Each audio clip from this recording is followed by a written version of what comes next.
Subukan natin tong ano, cloves.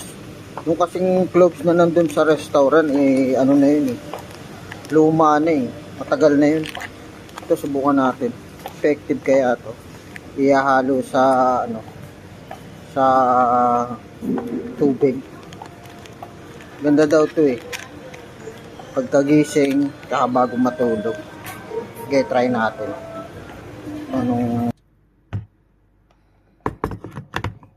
Yan siya yung cloves.